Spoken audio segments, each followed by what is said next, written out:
Ndryshimi i natyrshmërisë.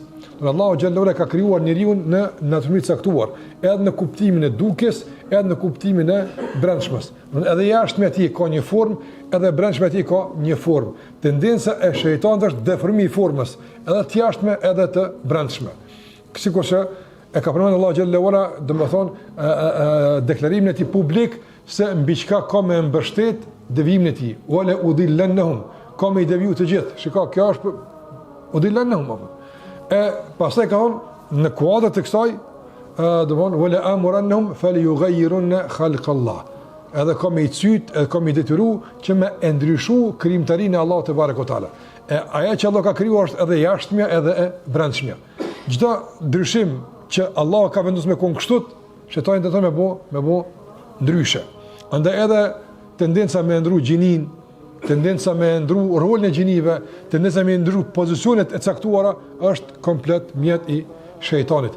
Tendenca me ndryshu rolin e zemrës, nga në zemër që beson, në zemër që mohon.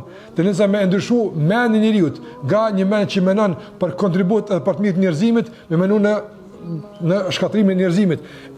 Ndryshime të shumta që ka shumë çka më u thon këtu, mirë po ndryshimi nuk kupton edhe aspektin fizik, edhe aspektin e brendshëm, edhe psiqik, edhe fetar, dhe kështu me radhë. Edhe ndryshimin e udhëzimeve fetare, me ndryshu fen, nga një fe, për shembull monoteiste, me bënë një fe politeiste, nga një fe që çon tek Allahu, nga një fe që të largon nga Allahu te bareke ve taala. E kështu me radhë, do kryes me ndryshu pozicionimet, me ndryshu orientimet, me ndryshu prirjet, formën, pamjen, dukjen, e gjitha këto janë mjete të shejtanit apo. Pastaj gjithashtu nga ndryshimi që tenton shejtani me bën kuptim të mjetit është edhe ndryshimi i emërtimeve. Allah xhallahu ala e ka emërtu besimin kështu, e ka emërtu të mirën kështu, e ka emërtu të keqen kështu, apo e keqja e ka një emër dhe ka një përmbajtje. Ai tenton që domthon me rujt emrin e me ndryshu me ndryshu përmbamin. Emri ruan, nga se emri duhet, nga se emri njeriu është i lidhur natyrshëm me të. Por përmbajtja pastaj mund të ndryshon. Për shembull të ndërlozën. Këtë njerëzit janë të unifikuar, edhe këtë njerëz natyrshëm dojnë drejtsinë. Edhe ata që pa drejtësi bujnë e quajnë drejtësi. Dhe drejtësia është një koncept, një temë që këtë njerëz e dojnë. Po e dojnë kuptim të formalitetit, sikur se thash, shejtani kështu e bën.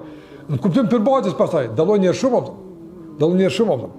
Ka njëri që vron civil, vron të pafajshëm, vron fëmijë, bën gjenocid, bën probleme edhe çka, dhe kjo është në emër të drejtësisë. Edhe i thotë vetë drejt.